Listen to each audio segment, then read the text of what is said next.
ফোটে তাই বলো। আমি ভাবি পটকা সাই সাই পটপট হয়ে কাঠ বন্ধ ওই বুঝি ছুটে যায়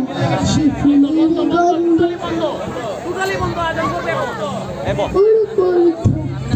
ওকে শুনি ভাই রে দেখছো না হিম পরে যেও না তো বাইরে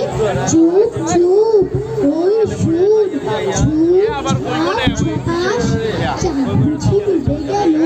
গপ গপ গবাস ঠেস ঠেস ঠেস ঠেস রাত কাটি করলে দূর দার চুরবার খুব ভারী করলে ঘর ঘর ভট ভট ঘুরে কত চিন্তা কত মন নাচে শুনে ধে ধে ভিক্ষা খুব ঠান ঠান ঠক কত ব্যথা বাজে রে আর বুক ফাটে তাই মাঝে মাঝে রে হুই হুই বারবার বাপ বাপ চিৎকার কোচা বাড়ি বুঝি